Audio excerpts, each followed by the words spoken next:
Hello, my name is Jeep Barnett, and today I'm going to talk to you about learning a second language. I originally did this presentation December of last year for my coworkers, but I wanted to do it again and record it so that I could put it on my YouTube channel. So here we are. So who am I? I've been self-studying Korean for about 4 years now, and I've had some really good success with it, but all that said, I'm not multilingual, and I'm not an expert in how learning works. And, I'm not like a Pimsleur or a Chomsky or a Krashen. I'm not any kind of, expert in any kind of field related to language. This presentation is just coming from a layman's perspective, and it's a collection of tools and advice that's been really helpful for me. And hopefully it'll be helpful for you too. So first, let's talk about the timeline of learning a second language. And the reason I say a second language is because if you already have learned a second language and you're now on your third or fourth, you probably have, some sense of how this is. But for me, learning a second language as an adult, a lot of this did not come natural to me, and it was something that I had to figure out as I went. And so you'll see at the bottom here is my personal timeline for learning Korean, where I started in late 2017. And you can see that with each stage, from starting to beginner to intermediate, there's sort of an exponential growth curve where it takes even more time to get to the next stage of your learning. And so this talk is organized within these levels. First, I'm going to talk about the starting phase, and then beginning, and then intermediate, and sort of what you need to know or what techniques you can use within each of those phases. Okay, so first, let's talk about how you can approach a new language. First thing you have to do is choose what language you want to learn, and I can help you do that. So how about the most spoken language, Chinese? English actually has more total speakers, but the most native speakers is Mandarin Chinese, so you should probably learn that language. Or how about the most spoken language, Swahili? And by spoken, I mean the number of spokes to other languages. It actually has a family of more than 1,000 other languages that are related. Or how about the easiest language, Toki-Pona, which was developed for simplicity and only has just over 100 words. Or actually, this is just a joke. Do not do this. Languages aren't a meritocracy. In your heart, you know what language you want to learn. Nobody can tell you what language you should learn, and you shouldn't try to evaluate one language versus another based on some criteria. You already know what language you want to learn, and that's the one you should learn. So let's talk about my honest beliefs. First of all, anyone can do it. Remove any doubts you have about your age, what grades you got when you were learning languages in school, or whatever you think your language ability is. Personally, I'm almost 40 years old, and my grades in foreign language, let alone English, were very, very bad in school. Even today, I have a lot of trouble spelling words and writing, and these things have not been barriers. The thing is, pretty much everybody, speaks a language or knows some language, the language you speak natively, and you were able to learn that language. And learning a second language is pretty much the same thing. Everybody is able to do it. The human brain is designed to learn language, and it's all about just putting in the effort to basically give your brain the opportunity to pick up that second language. So, what else? The next thing I believe is that it takes effort, like a lot of effort. It's really, really hard. So, maybe I was saying it sounded like it was easy. No, it is hard, but if you put in the effort, you will succeed. So I don't think there's a way that you can just passively learn a language. I know there's some ideas that you can just kind of sit in front of anime and watch it day to day, and eventually you'll just learn. I don't think it works that way. But in this picture below, you'll maybe recognize some of this. This is a chart in Pokemon that shows you what types of Pokemon are weak and strong against other types of Pokemon, and maybe you've memorized some of this, or there's probably, some other thing that you deeply care about, like Game of Thrones characters or something like that. Basically, anything that you know right now that you've learned, any fandom that you care about, is because you've put in effort to learn about that thing. And language is the same way. If you put in effort, you will actually learn and memorize the things that you need to know, and it will just feel like second nature to you. But why is language so different than Pokemon? Well, the third thing I believe is that language learning needs to be fun. The reason why is because to learn a language, like I said, it takes a lot of effort and time, and if it doesn't hold your interest long term, it's not going to succeed long term. You have to remain interested. And one of the best ways to do that is to make sure that the process of learning itself is actually fun. So just like maybe you've memorized some of the Pokemon names, why did you do that? Well, because it's kind of fun to learn the Pokemon names, or whatever other things that you've memorized or learned. It's because it felt like it was fun or interesting to you. So you have to find ways to make language learning fun and interesting. All right, so where should you start learning a language? Well, first you need to decide if you should even learn a language at all. And you really just need to use your heart and ask yourself this question: do you want to learn a language? And if the answer is yes, then yeah, do it. You should learn a language because it's going to be worth it to you. Like, even though you'll invest a lot of time into it, you'll be, happy about the results, and you'll feel good about what you did, and you'll get whatever you expected out of it. It'll be great. However, if you answer no to this question, no, you don't want to learn a language, then don't do it. Because again, it's a huge amount of effort, and it'll just feel like wasted time, and whatever rewards you expected won't come. So it's really just as simple as that. So in the infamous words of Sir Christopher Lee, do or do not. There is no try. So now that you've decided you want to learn a language, that you're going to do it, a lot of people have a doubt in their head that they just don't have the time to learn. And I think this is a really convenient lie, so I'm going to talk about some ways to get time back in your schedule. So first of all, we all have time sponges in our life, sort of the endless scrolls that you can do on Reddit or Facebook or Dota or EVE Online or watching Netflix, whatever it is. There's something that you can kind of do infinitely that will just soak up whatever time you have remaining. And you actually do not need to stop doing any of those things. You can still enjoy Reddit or Facebook or whatever it is. But what you should do is imagine doing 10 minutes less of that per day, just 10 minutes less. And there, in that 10 minutes, you'll find some time to study. So the other thing is that with endless scrolls, the reason I think that people want to keep scrolling is because your brain craves information. It wants something new and exciting to see.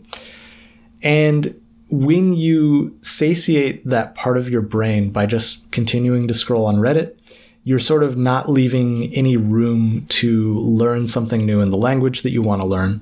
And so by creating a void, creating a little space where your brain is saying, I want something new, fill that desire with a little bit of new language, whether it's new vocabulary or whatever.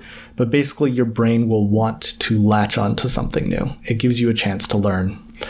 So another thing you can do to find time is by overlapping language learning with your existing interests.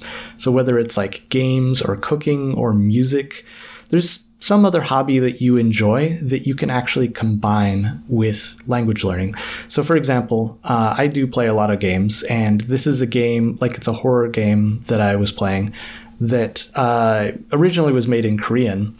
And so by playing this game in Korean, I was able to study and learn at the same time as doing something that I was already planning on doing, which is just playing some games. So another thing that you can do is tie language learning into your just regular daily schedule. So every day we wake up, we eat, brush our teeth, fall asleep, those things. By saying every time I brush my teeth, I'm going to watch a 2-minute lecture by some, YouTube guy, it means that I'll never forget to watch a video because I'm going to end up brushing my teeth at some point, and I just make that a part of my schedule. So when I'm eating, I'm going to do this, or as soon as I wake up, or right before I fall asleep, decide what it is you're going to do and try to tie those things together. Next thing I want to talk about is sequencing. This picture is actually a picture of multitasking, which is not really what I'm talking about because multitasking can be very negative, I guess. But sequencing is basically deciding the order that you're going to do things in, considering the order carefully. And so I'll give you a dumb example just so I can kind of show you what I'm talking about, and then I'll give you a more practical version. Okay, so this chart shows how long it takes to make and eat some grilled steak tacos. So the green bar represents the amount of time it takes to prepare the ingredients, like chopping up the lettuce and the cheese, tomatoes, etc. The red bar is how long it takes to, heat up the pan to get the pan ready for the meat. Then the brown bar is how long it actually takes to cook the meat. And then the blue bar is me eating the steak tacos. And you'll see overlapped with that blue bar is a purple bar. And that purple bar is where, while I'm eating the tacos, I can be, watching some video and learning something. So when you look at this order, there's a way, way more efficient way to do this. And so just by changing the sequence of things you do, imagine I start the video of the thing that I want to watch. And just after starting it, I turn on the stove and get it ready for the meat that I'm going to put on the stove soon in the pan. And then just after that, I start preparing the vegetables. So I can start chopping those up and preparing the vegetables. Partway through doing that, I can put the meat in the pan, and that can continue cooking while I continue to prepare the toppings. And then I can continue eating when it's all done. This entire time, I've been watching some language learning video. And then this magical yellow bar is all this free time that has just come out of nowhere that I can do whatever I want with that time. I can continue watching the video. Maybe I can eat a second taco. Maybe I can take a nap. The choice is up to me. But basically, you can kind of get free time just by thinking about how you organize things that you do in your day. So just as another example, when it's winter and it's very cold outside and you're going to go walk to the store or something like that, when you get your stuff ready, you need to, put on your coat and put on your boots and grab your keys, grab your wallet. And then the last thing you might do is put on your headphones so you can listen to a podcast while you walk to the store. Well, what if you put on your headphones first and you're listening to that podcast the entire time you're getting all your winter clothes ready? And so that's, again, just another simple example, but you can buy yourself a few extra minutes by doing something like that. And almost anything in your day, if you think about how you sequence it, you can find extra time. So, okay, so you found some time, and now you're wondering, how do you even get started? Well, one way that I would recommend, and one thing that worked very well for me, is what's called the Pimsleur method, which you might also call the sitcom method, because if you ever watch a sitcom where a character is learning some language, this is generally what they're doing, where they just listen to a thing and they repeat, and they listen and they repeat. And this is actually pretty effective, especially starting out. It can really give you a leg up on pronunciation and teach you some of the most basic phrases that you would need for like traveling to the place where they speak that language. So yeah, I definitely recommend this starting out, but it does have a lot of limitations. The next thing that you'd probably want to start doing is learning the basic patterns for structuring sentences in the language. So, English, it is subject, verb, object. The man ate a cream cake. But other languages use a completely different order, and you should find out what that order is and what is an acceptable pattern for how these sorts of things work. But generally, most languages share very common traits in terms of these grammatical structures, and so you should learn what those are and how they work in your target language. Next thing is you should learn some basic vocabulary, and no matter what resources you use or what method you use, they'll probably start by introducing some vocabulary, but it can be kind of very specific to where you're learning from. So for example, a lot of the materials I looked at will talk about words related to college, such as spring break and homework and campus, and words that, at least for me, are not something I use in my daily life generally in English at all. So instead, what you should do is try to find starting vocabulary words that are actually very relevant to you. So if you want to learn the language because you have relatives who also you want to speak with, then maybe you should start learning words about family, like mother, father, daughter, aunt, uncle, etc., things like that. Or if you are, really into games, then you should learn vocabulary related to that, like real-time strategy and very fun and high quality and things like that. So you should learn vocabulary words that are relevant to your interests, that are things that you can start using immediately. Another thing you want to start learning very soon is numbers. There's a couple of reasons why you want to learn numbers early. One is that you can actually practice them almost everywhere. Like in your daily life, when you're doing things, you can count things out. When you're walking up or down some stairs, you can count the stairs. And when you have some objects in front of you, you can count the objects. And so it becomes a really easy way to just practice in your head whenever you encounter those things in daily life. The other thing is that learning numbers, it takes quite a while to be able to instinctively think of the numbers in a different language, because the numbers that you know in English are so ingrained in your mind. And when you learn numbers in another language, often they're written with the exact same symbols that we use in English. And when you see those symbols, you need to fight against the instinct to only think about that symbol in the English version of that number. So anyway, it takes time and practice. That's why you should start early. Last thing that you should do when you're just starting out is learn how to express past, present, and future, just the very, very basic tenses. Now, not every language has exactly past, present, and future, but there's usually some kind of equivalent, or at least you should understand how they conceptually deal with those sorts of things. So anyway, learn those. They're important. So now let's talk about learning as a beginner. And when you're first starting out, it's pretty easy to just kind of loosely grab onto the basics, and there's no specific order that you need to learn anything in. But once you get to the beginner phase, it's better to follow a more structured, designed lesson that takes you step by step through what you need to learn. And lectures are a great way to do that. And for lectures, I actually recommend that you'd start with non-native speakers of the language you want to learn, because the people teaching those classes had to go through the same process as you, and they can sort of illuminate the path in front of you and scout out what are the most difficult things or the most confusing things or just unexpected stuff, or what resources they used.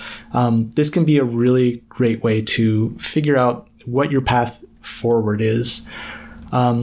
After you've done that, you can start watching lectures from native speakers of the language. And when you do this, don't just don't just like watch a lecture and then do something else. What you should do is actually study, like write down and take some notes or whatever method is effective for you, but like pay a lot of attention and practice the things that you learn and review the things that you learn. You actually do have to treat it as something that you're like studying and practicing. And then the last thing for lectures is there are actually lectures that are given in the language you're wanting to learn. So for example, this is a picture from a lecture series. I was learning Korean, and so they teach Korean in Korean. And at first when I saw this, I was like, I don't even understand why this exists. How can you learn from a language you don't already know? But what I found is that actually this is really useful for reviewing material. So after you've learned a concept and you feel like you're somewhat comfortable with a concept, whether it's, grammar or vocabulary or whatever, if you go back and review that concept, learning from the language that it's in, learning Korean in Korean, then you already know it, but it gives you sort of another perspective and another way to relearn that topic in a more interesting way. It also gives you some really good listening practice, since you already know kind of what you're trying to listen for, and you just have to figure out how that matches up with what you already know. So it's a really good way to review. Next thing you can do as a beginner is do quizzes. And I know some people really hate quizzes, but in some ways you can actually treat learning like a game. And so multiple choice is, part evaluation of how well you're learning, and it's part reminder of the things you're forgetting. So multiple choice quizzes are a really great way to learn. Another thing you can do is writing. So when you type out a sentence, like you are supposed to type a sentence in the language you want to learn, it kind of forces you to realize what things you thought you know that you actually did not know. Like multiple choice, it's pretty easy to pick out one thing out of 4 that is the correct thing. But when you actually have to type it, you realize just how many mistakes you might be making. And talking about mistakes, well, mistakes are actually super, super important. Mistakes are very, very memorable. They stick out to you. And so I remember the very first time I tried to talk to someone in Korean. I wanted to say, "Have you had lunch?"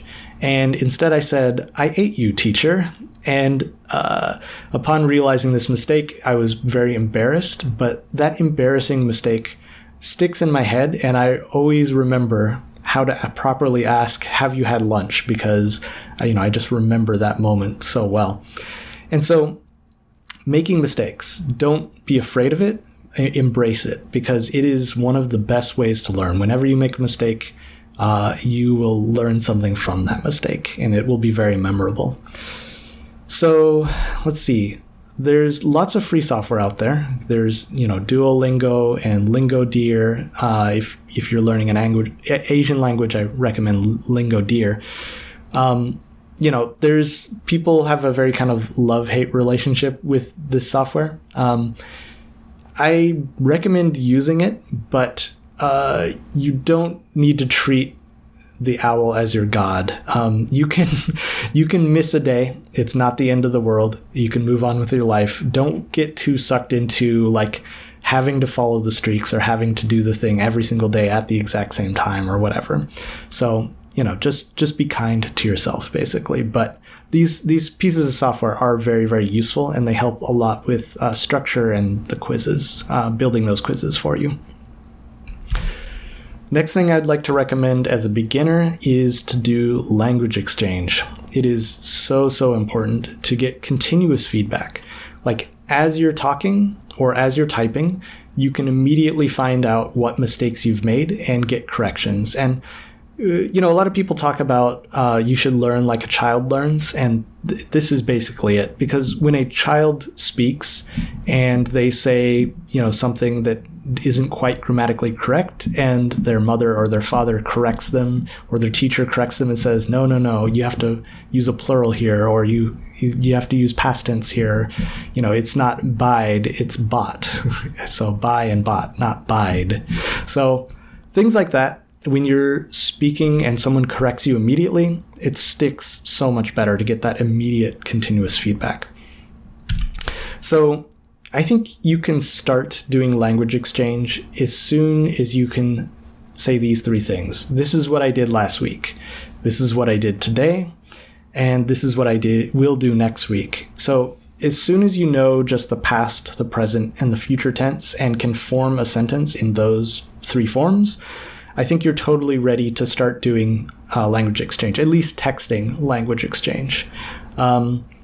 So here's an example. So first of all, how do you even find someone to talk to? There's software for that also. Personally, I have used HelloTalk quite a bit to find chat partners. And also there's Tandem is another popular one. It's not one that I've used personally, but some people really like it. But anyway, using these, you can get matched up with somebody who wants to learn the language that you know natively, and you want to learn the language that they know natively. And so just by talking back and forth, you can make corrections and help each other learn.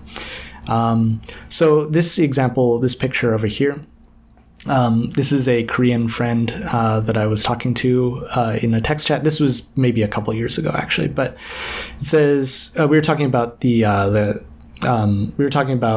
quarantines and stuff like that. So it says, "Oh, is it obligated to stay at home in your city?"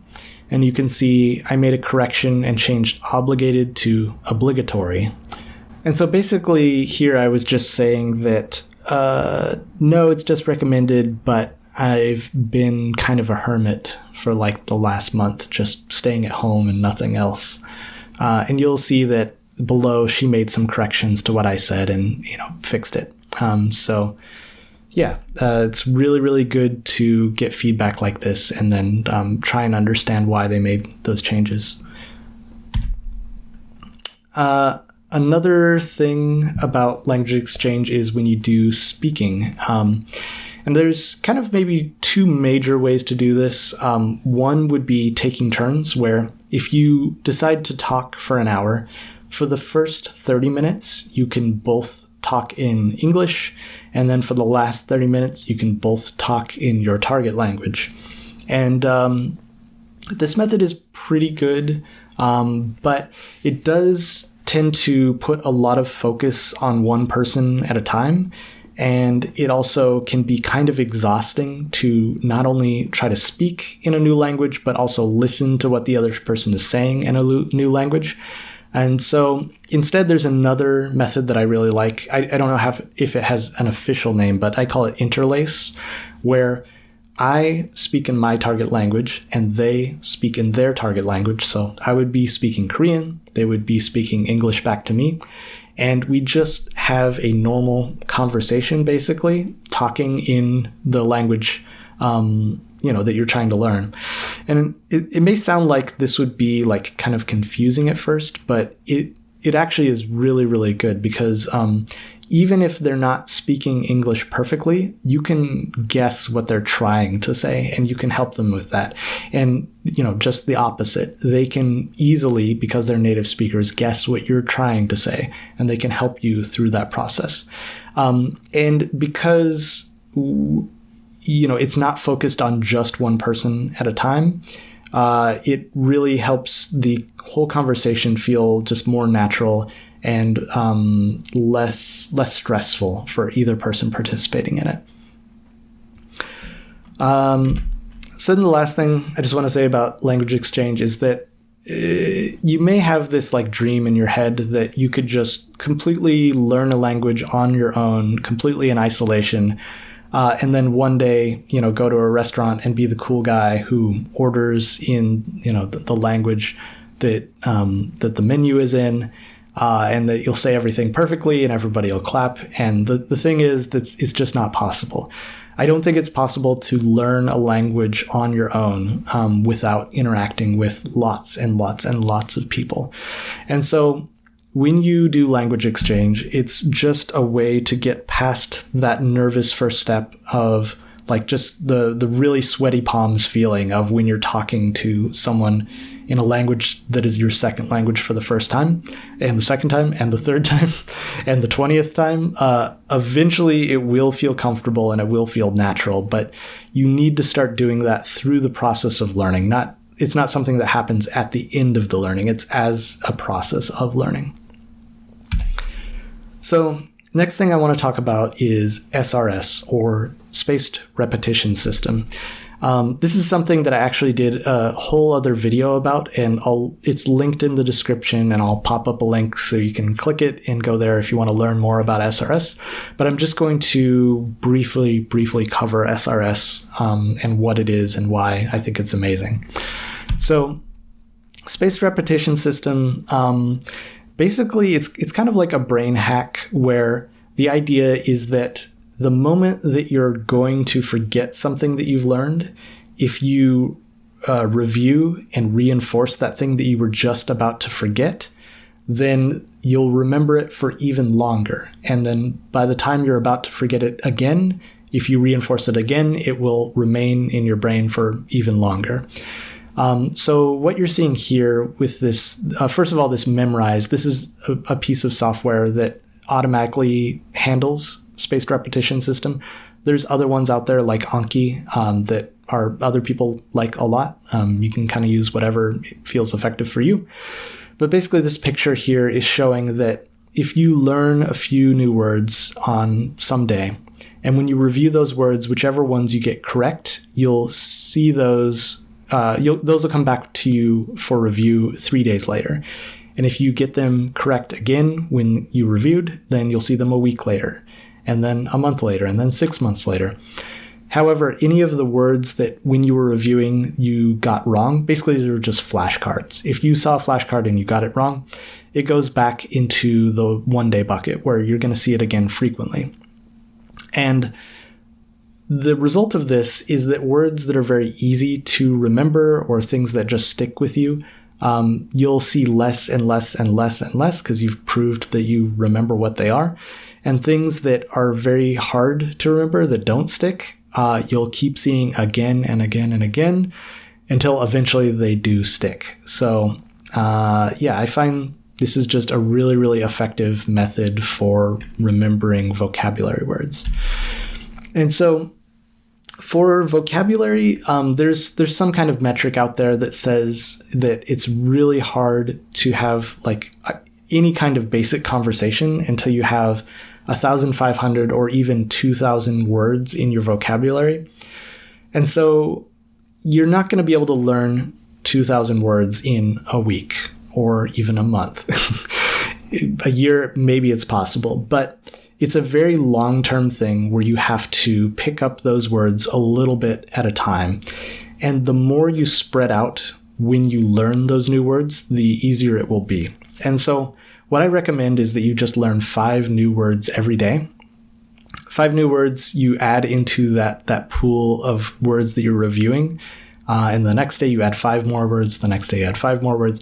And it all adds up. If you learn 5 new words every day, at the end of the year, that multiplies out to 1,825 words. So very easily that could be like 1,500 words if you miss some days and take some breaks and, things like that. Life happens.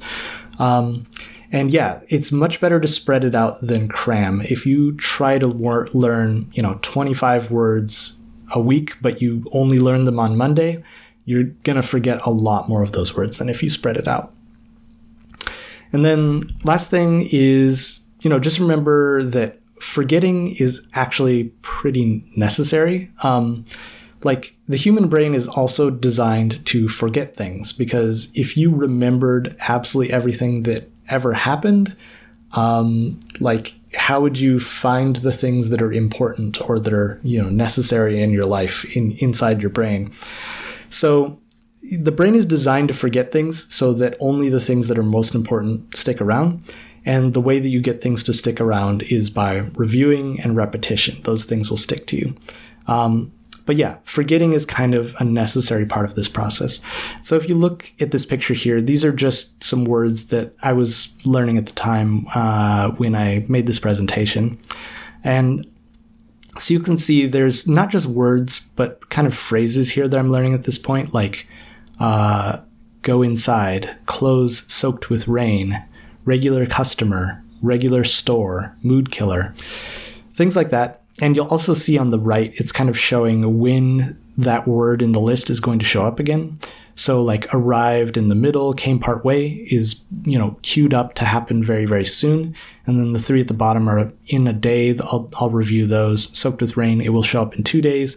And then go inside is for 48 days later. So that's a word that I've seen frequently enough or gotten right frequently enough that the system feels like I don't need to see it anytime soon. So yeah, use an SRS.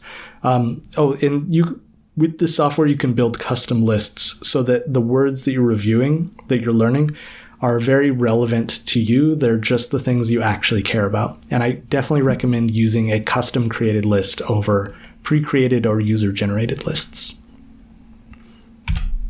All right, so now let's talk about learning as an intermediate learner. And where the beginner phase was much more structured and kind of the lesson plans had been designed by someone else, this is where you can really start to open up and kind of pick and choose what media is interesting and exciting to you and just dig into it. So first of all, let's talk about reading. And this could be like news articles or novels. And it's a really good place to start because you can read at any pace. Listening, native speakers talk very fast and it can be hard to pick up on everything that they're trying to say. But reading, you can really, really take it slow and really, really dig in and focus on what are the pieces that are difficult and what are the pieces that you need to learn. So when you're reading, I recommend reading out loud, and I have this wonderful picture of Trump here, and I'll explain why I put this picture here.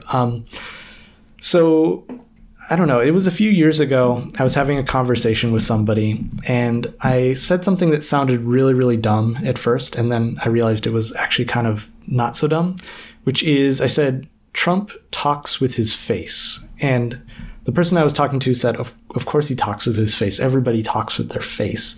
But what I mean is that when you watch Trump talk, you'll see that his face makes a shape. And then words come out of that shape. And what I feel like is happening is that he is able to figure out what he wants to say by first forming his face into the shape of what he's trying to say, and then the words come out.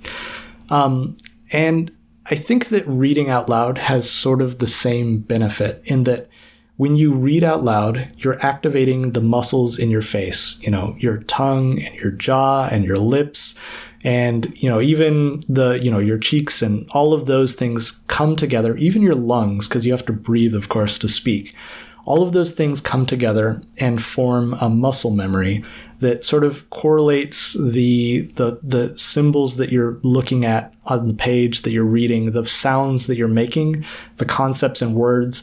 And then again, all of that muscle memory is bound together.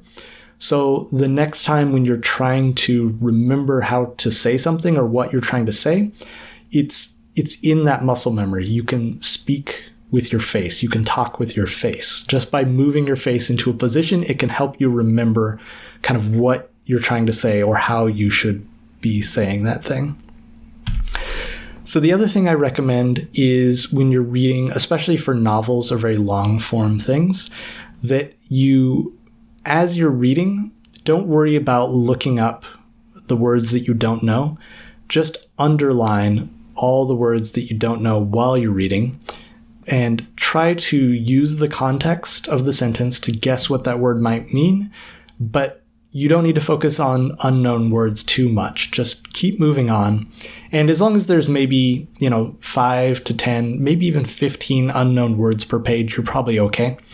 But if you just underline those words, finish a whole chapter or finish a whole page, then go back, look up all the words that you didn't know, and in the margin, write the word, write the definition of the word, get an understanding for what that word is, then repeat, meaning read that whole chapter or that whole page again. Now that you've already read it once, you have, a sense of where the story is going or what's happening, and it will give you, again, like a better sense of anticipating what the meaning of that sentence is and how those words that you previously did not know fit into the context of those sentences. So yeah, read it, underline the things you don't know, look up the things you don't know, then read it again. Do that in 3 separate phases, and I find this to be very, very effective. Last thing I want to say is that comics are also cool. I don't have too much to say. It's nice that you can link pictures with words, and that it's very more like dialogue focused than narration focused. So yeah, use comics too. They're good. All right. So podcasts are another type of media that's really, really great when you're walking or cooking or shopping, or if you have insomnia like I do sometimes. But basically that audio channel gives you something that you can listen to and keep your hands and your eyes free to do just daily tasks that you need to do. Tasks that might otherwise be pretty monotonous and that the language learning layering on top of actually can make more fun. So definitely recommend using podcasts. And when you look at what content you'll want to listen to, you might want to start out with just learning podcasts, meaning a podcast that's actually about the language you're trying to learn and that teaches you something, whether it's grammar or vocabulary or just general topics about the language. The other thing that's great about learning podcasts is that you can sort of match it to whatever skill level you're currently at. Next thing you want to look at is probably native media, which is podcasts that are recorded in the language you're trying to learn and that are intended for native speakers of that language. But one thing you can do is try to pick a podcast that's about a topic that you actually care about. So, for example, again, I play a lot of games, and so I listen to a podcast that does reviews and discusses indie games. And so when I listen to that podcast, I listen to episodes that are about games that I've already played. And so that way I have, a pretty good understanding of what the content might be about, and I can make a lot of guesses about things that I don't necessarily know and how it relates to what I'm hearing. And the other thing that's really great is that I'm actually genuinely interested in the content, and it just having that amount of fun or excitement, engages me and makes me want to continue learning. So another type of interesting media you can listen to is what's called repetitive listening. And this is a relatively new technique. And personally for me, it was the thing I needed to get past the beginner hump for listening. It really kind of pushed me to be able to understand listening. But basically it's really short, maybe 2 to 5 minute clips of audio, and you listen to the same clip over and over and over, maybe 10, 50, 100 times, literally 100 times, not in a row. You don't need to sit and listen to a thing 100 times in a row, but throughout 1 week, for example, you might listen to that same clip of audio several times walking one place, and then several times before you go to bed, and several times after you get up, etc., etc. And you listen to it just like you were listening to a song that you really like, where maybe you'll listen to a song over and over and over, and the lyrics just start to sink in, and you just naturally know exactly where the song is going each time you listen to it. You know it by heart. Listening to repetitive listening for audio is kind of the same way, where even if you don't know exactly what the words are, and you don't understand exactly what's being said, you can feel the rhythms, and you can feel the spaces between words, and you can feel all the sort of the connective tissue words like the, a, than, but, so, because, the words that don't necessarily have like really specific meanings, but that connect sentences together. All of those things are things that you'll start to pick up on and will like really help you like sound more natural when you start to mimic how those things sound.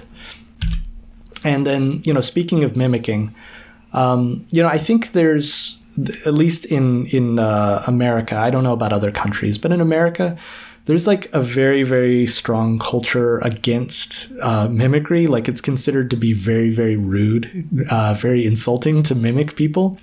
But actually, when you're learning a language, it is actually really important to mimic. And what I mean by that is that when you're saying a sentence in the language you're trying to learn, you don't want to just say it in your voice, in your English voice, using your English pronunciation. You want to say it like a French person says it, or like a German person says it, or a Korean person says it. You want to say it in the same way that they said it. And when you say it this way, it might at first sound like a weird parody, like you're kind of playing a character, or again, like it's not that you're mocking, you're mimicking. But this is actually the correct way to say those things, is to say it in the way that sounds like the cartoon character of that sentence. And one technique that's really well known is shadowing. And shadowing is when you listen to a piece of audio, and at the exact same time that you're listening to it, you're also repeating what they say. So just as you're hearing, you're immediately repeating what's said, just like basically like a shadow following the speaker. And this is a really good way to help improve your pronunciation and your speed. And it just gives you, again, it gives you that muscle memory for feeling the words coming out of your mouth. And then the next time you want to say those words, they'll just feel like they're already a part of your muscle memory, and you'll be pronouncing them in a way that matches how a native speaker would actually say those things. All right, so videos are another great way to absorb material when you're eating, when you're brushing your teeth and riding the bus, things like that, where you have kind of free time to watch. And one place to start is with kids shows. And, I recommend picking things that are entertaining to you. Don't pick a kids show that you find really boring or really kind of like insulting to your intelligence or whatever. Just like how there's good, like really good, entertaining, fun shows in English that are for kids, but that adults also enjoy. The same thing is true in your target language. You should be able to find kids shows that are actually really entertaining for adults, or that just speak to you personally. So yeah, find those. If you find a show boring, don't watch that show. Find a show that is entertaining, that's fun, because that's the one that you're going to stick with, and that's the one you're going to want to learn from. Another great place to learn is sitcoms. One of the main reasons for that is because sitcoms are about daily life, and often when you're using a second language, you're going to want to use it in daily situations, like going to restaurants and going to the theater and, buying something at the store, like just really, really basic general situations. And that's exactly what sitcoms are about. So they really help build up the vocabulary about, just daily life. So documentaries are another great source of content. And I think the reason is because they're intentionally clear. Like they're trying to teach you something, and they often are spoken very clearly, and they often have subtitles, and all these things. They have a lot of pictures or images that go in conjunction with the words to help reinforce those words. They might even have like graphs and things like that. So documentaries are a really great way to learn, because at least at the beginner level, they can feel like they are intended to like speak to somebody who doesn't necessarily know what they're talking about. And speaking of subtitles, I would recommend that you only use subtitles for the language that you're trying to learn. Basically, what it does is it helps you if you didn't catch something when you were listening, like you didn't quite hear it correctly, or you weren't sure how it was spelled, or weren't sure exactly what they said, you can use subtitles. You can pause the video and look at the words and kind of get a sense of it, maybe go back and repeat that part.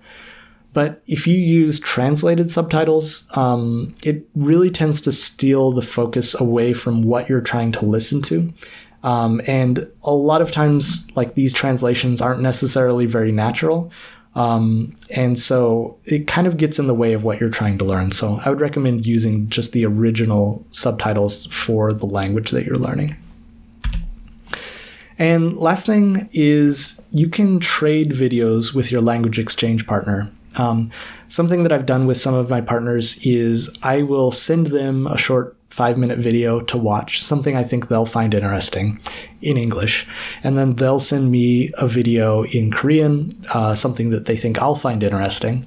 And that's just sort of homework for us to watch. So we'll watch the video, and then the next week when we talk again, we'll discuss the videos that we watched, either just talking about what we saw, describing the scenes as they happened and getting, corrections on that, or even like preparing quizzes for each other. So I'll ask them a few questions about what they watched, and I'll ask those questions in English, and they have to respond in English, and they'll do the same for me. And it basically causes you not only to really focus on understanding what the content is that you're watching, but it also, since they're familiar with the content, they can point out things that they thought were interesting about it, like either maybe specific slang phrases that were in the video or specific vocabulary words that they thought that I wouldn't know, and that they can basically kind of teach a lesson about those sorts of things. So that can be very interesting, is having somebody help you find the content that's useful for you. Okay, so writing is another great way to practice the things you're learning, and you can do this on the toilet, or you can do it while you're waiting for something. If you write a daily diary, it's a really good way to practice making sentences using the grammar that you may have just learned. And if you kind of send your diary entries to your language exchange partners, it gives you a chance to get corrections on the things that you've written, and to try to repeat and edit and repeat those stories to other language exchange partners. And you can basically say the same story a little bit better each time. And these pictures here, this is just from the daily diary that I was writing. You'll see the left side is January 2020, and then the right side is January 2021.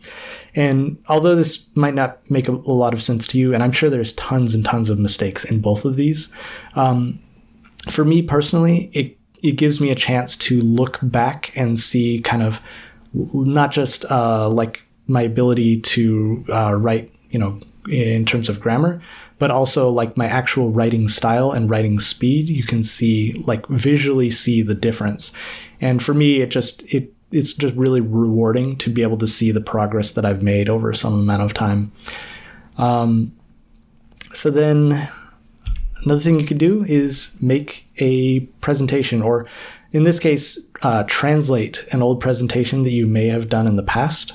This is something that I did, where I did a presentation in English, and then some number of years later, after I started learning Korean, I took one of my old presentations and redid it in Korean with the help of a native speaker. I needed a lot of help. And then I actually did present that to a group of students, I think maybe 25 students. And it was a really nerve-wracking and very exciting experience. And it was really, really motivating to get me to rehearse and rehearse and rehearse and be able to say the things I was trying to say. Another thing you can do is essay writing, and you can really just pick any topic about anything, like this is what I want for my birthday, or this is what I did last summer, or whatever. It doesn't have to be that important of a topic, but just try to write a few paragraphs about that thing and then get feedback, get somebody to correct it. And there's just a huge amount you learn from trying to write long form and realizing kind of where your weak points are, or maybe even how the structure of an essay itself is different in the language that you're trying to learn. So the last thing I want to talk about for intermediate learners is synthesis. And this is just kind of the abstract concept of how all these different pieces, the speaking and listening and writing and reading, all combine together to form sort of an interconnected web of meaning. So there's a couple things that you can look at to help with this. One is roots. And what I mean by this is, like, for example, English has a lot of roots from Greek and Latin, especially Latin. But if you look at Latin or Greek root words, they teach you a lot about the vocabulary within English. So for example, aqua means water, but we have all these words like aquarium and aqueduct and aquatic that are related to this word. And so just by learning some of these very, very common root words, if you see vocabulary that it might be a word you've never seen or heard before, you might be able to guess what it means, or at least what it's related to, if you know the root that it comes from. And other languages are the same way. Korean, as an example, has a lot of root words from Chinese. And so by learning the Chinese root words related to the Korean words, they help you guess what the meaning of those words might be. They give you a hunch. They give you sort of just a spidey sense tingling of where a word is going. So another thing you can do is, when you learn a new word, try to associate it with other words that you already know. And by looking at the relationship between them, it can sort of strengthen your ability to remember both of them. So in the upper left, we have subak, which is watermelon. And in the upper right, you have hobak, which is pumpkin. And so both of these words have this pak in them. And you might wonder, okay, so is pak a melon or is pak a squash? And the answer is neither, or maybe both. But pak encompasses both of these concepts. And so, like, in your brain, you have sort of this web of information that relates words to each other. And in my Korean brain, subak and hobak are very, very closely related. I can sort of move from one to the other when I imagine them very quickly. But in English, that's not the case. Watermelon and pumpkin feel quite a bit different to me. I usually don't think about them as similar concepts. You also see in this picture we have a hobak. So a hobak also includes the word hobak for pumpkin, right? And so you're like, okay, what is similar between a zucchini and a pumpkin? In Korean, these words are pretty closely related. In the bottom right, I have tamwe, which this in English, sometimes we would call an Asian melon. So in English, I actually think about watermelon and Asian melon very closely together. But in Korean, tamwe isn't really as closely related in that web of meaning. So anyway, what I'm saying is, instead of thinking about translations of words as one-to-one, where you move directly from English to that same word in the other language, among your existing web of information, you need to build a completely new web of vocabulary that just relies on how those words relate to each other in your target language, because those relationships can actually be quite different in the language you're trying to learn. So another thing is to consider the culture and how it relates to the words and phrases you're learning, because there's actually a lot of words that are related to the culture of that word that might not even exist in English if English doesn't have that same type of culture. So as an example, if you look in the bottom left of this slide, you'll see a picture of a thing. And so where I first saw this thing was I was learning a Korean phrase. The phrase is 어처구니 없다, 어처구니 없다. And the meaning of this phrase is like, that's crazy, or that's ridiculous, or no way, like that's not possible, that cannot be done. And so when I was trying to learn this phrase, 어처구니 없다 means 어처구니 does not exist. 어처구니 does not exist. And so I was like, okay, what is 어처구니? And so I did a Google image search, and this picture came up. And this is not an otogony, actually. But if you look, this is a metdol, and a metdol is a grinding stone that's used to turn like grain into flour. So basically you put the grain in the little hole at the top, or the big hole at the top, I guess. And then you grab the handle on the right, that's a wooden handle. You grab that and you rotate it in a circle. And by rotating in a circle, like all the grain sort of falls through the cracks and it gets ground up by this pumice stone, and then it falls out the sides where you kind of see that edge. And that's how they would grind flour out of grain. So the wooden handle in the upper right of the stone, this is otogony. Otogony is the name of this very specific handle on this very specific grinding stone. And so when the phrase otogony 없다 came about, it means this handle does not exist. This handle doesn't exist. So if you don't have this handle, it's extremely difficult, almost impossible to rotate this stone. It's very, very, very difficult. So this handle doesn't exist is another way of saying that's not possible, or that's crazy, or no way. So the whole phrase otogony 없다 means I don't have that handle. So how am I going to make grain? How am I going to make flour out of this grain? I can't do it. So just one example, but so many phrases and words are like that, where you have to kind of understand the context for the idiom to be able to sort of grasp, or at least help you remember like how to use that phrase. So the last thing with synthesis is making friends. And, this relates to language exchange like I talked about before, but the people that you get to know through language exchange, or the people you get to know in your life, if you can interact with them in that language, they become your friends. They become important to you. They become people you care about.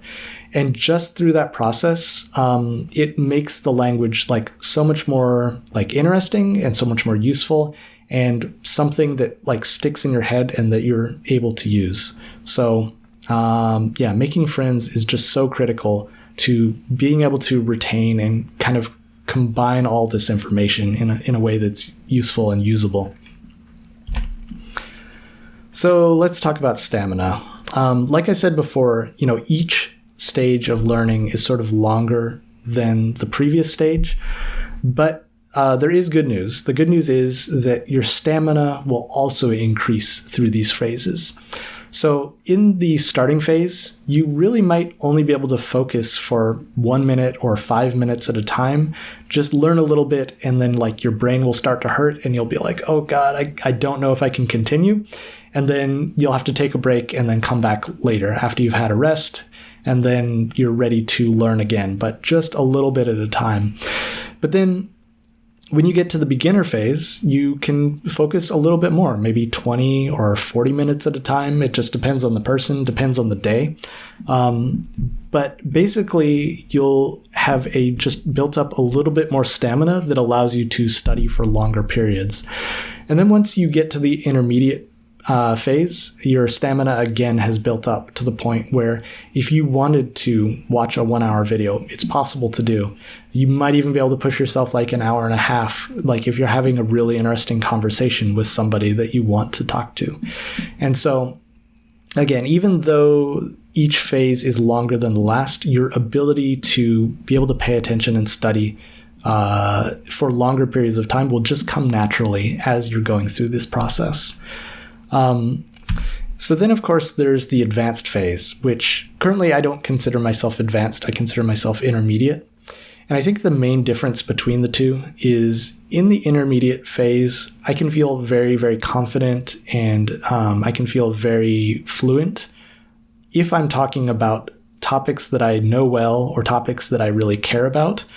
Where advanced phase, I think you need to be able to speak and understand more fluently about topics that you've never heard before, or something you really don't have any interest in. Like, Like, for example, I don't really have much of an interest in gardening, but if I were to talk to somebody in English about gardening, I could talk to them for 5 hours or a whole day or a whole week. I could basically talk to them forever about gardening. And I would be completely not impeded by my, language ability. And I think the same is true for a second language. As soon as you can start to talk about things that you kind of don't care about, that's when you're at the advanced level. So I'm hoping to get there in 2023. So or maybe the end of this year. So yeah, we'll see if I get there. That's kind of my goal right now. So then, there's native level also. I heard a really good piece of advice on a podcast that I listened to called SpongeMind. It's a really, really cool podcast that I recommend checking out. And I'll put a link in the description. But the advice that they gave was don't run on the train. And this is just an analogy, obviously, but I'll explain what it means. When you are trying to learn a language, you're on the train going toward fluent speakingville. So basically you're on that train. As long as you're on the train, you will eventually improve and get to the level that you're trying to get to. And it just takes time. You just have to be on the train. If you're not learning, you're not on the train. But if you're learning every day, you're on the train. However, I think a lot of people, when they learn a language, they say, I want to do it as fast as possible, or I want to be fluent in 3 months, or, whatever their crazy ambition is. And basically, instead of just sitting on the train and enjoying, getting to their destination, they try to run from the back of the train to the front of the train. And really, running on the train, it just gets you tired. It doesn't actually get you to your destination any faster because you're still on the train. The train's still moving at the same speed. And it's just kind of a waste of effort to run on the train. So what you want to do is sit on the train, be on the train, enjoy the train, look out the window, enjoy the ride, and get to your destination. And it just takes a lot of time, and you just have to accept that it will take a lot of time. And there's kind of not a lot that you can do to speed it up, but you need to be learning a little every day, a little every week. Okay, so lastly, what are my final takeaways for you? Well, first, you should resolve to achieve your goals. Decide what it is that you want to do, and then put in the effort to try to do that thing. Just do it.